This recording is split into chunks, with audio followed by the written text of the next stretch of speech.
السلام علیکم ورحمۃ اللہ وبرکاتہ۔ آج ہم اس حوالے سے بات کرنے والے ہیں کہ نکاح میں اگر گواہ فاسق ہوں تو ایسی صورت میں وہ نکاح ہوتا ہے یا نہیں ہوتا ہے۔ بہت ساری جگہوں پر دیکھا جاتا ہے کہ جب نکاح پڑھایا جاتا ہے تو گواہ جو ہے ایسے لوگ ہوتے ہیں جو نماز بھی وقت پر ادا نہیں کرتے، ساتھ میں ان کی داڑھیاں بھی نہیں ہوتی ہیں، لوگوں کے سامنے چلتے پھرتے کھانے میں بھی شرم اور عار محسوس نہیں کرتے، گناہ کرنے میں بھی وہ لوگوں کے سامنے ڈرتے نہیں ہیں۔ تو ایسے فاسقوں کو اگر نکاح کا گواہ بنایا جائے تو ایسی صورت میں وہ نکاح منعقد ہوگا یا نہیں ہوگا۔ تو انشاءاللہ تبارک و تعالی علماء کرام فقہائے اعظام کے تفصیلات کے مطابق آپ کو یہ بات بتائی جائے گی کہ فاسقوں کی گواہی سے نکاح ہوتا ہے یا نہیں۔ نکاح جو ہے یہ ایجاب و قبول کا نام ہے، یعنی ایک شخص نے کہا کہ میں نے تم سے نکاح کیا اور دوسرے نے کہا کہ میں نے قبول کر لیا، اور وہاں پر دو گواہ موجود ہوں تو ان دو گواہوں کی موجودگی میں اور ایجاب اور قبول سے یہ نکاح منعقد ہو جاتا ہے۔ یعنی جس نے کہا کہ میں نے تم سے نکاح کیا اس کا کہنا ایجاب ہوتا ہے، یا جیسے امام صاحب کہیں کہ میں نے فلاں کا فلاں سے نکاح کیا تو وہ کہے کہ میں نے قبول کیا،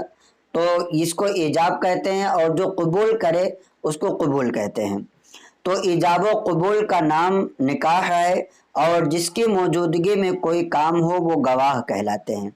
لہٰذا جب بہت سارے لوگوں کی موجودگی میں نکاح ہوتا ہے تو ایسی صورت میں جتنے لوگ بھی وہاں پر نکاح کی مجلس میں موجود ہیں وہ سارے کے سارے لوگ اس بات کے گواہ ہوتے ہیں کہ یہ دونوں شخص کا نکاح کیا جا رہا ہے، اور سارے کے سارے لوگ گواہ ہوتے ہیں۔ البتہ اس میں سے کچھ لوگوں کو، دو لوگوں کو خاص طور سے گواہ کا نام دے دیا جاتا ہے، اور ان کو وکیل کے ساتھ یا نکاح پڑھانے والے کے ساتھ لڑکی کے پاس بھی لے جایا جاتا ہے،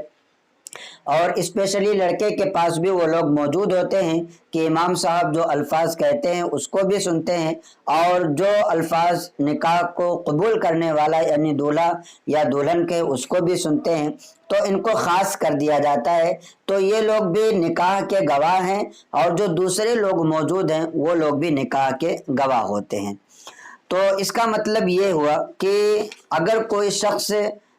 جس کو خاص کیا گیا نکاح کے گواہ کے لیے، تو اگر وہ فاسق ہوں تو ایسی صورت میں بھی نکاح ہو جائے گا، نکاح منعقد ہو جائے گا، جیسا کہ فتاوی قاضی خان ماہندیہ میں ہے، اور ایسے ہی فتاوی عالمگیری جلد اول صفحہ نمبر 250 پر موجود ہے کہ یصح بشہادت الفاسقین والاعمیین، کہ یعنی دو فاسقوں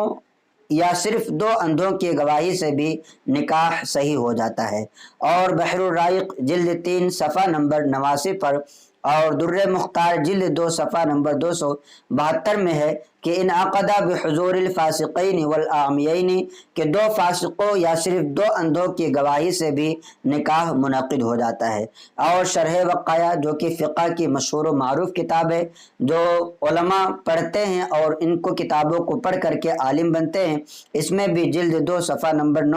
9 پر ہے کہ صح عند فاسقین، یعنی دو فاسقوں کی موجودگی میں نکاح صحیح ہو جاتا ہے۔ اور عمدۃ الرعایہ حاشیہ شرح وقایہ میں بھی موجود ہے کہ اگر نکاح کے وقت صرف دو فاسق موجود ہوں تو بھی نکاح ہو جائے گا۔ تو ان ساری کتابوں اور علماء فقہا کی تصریحات سے پتہ چلتا ہے کہ اگر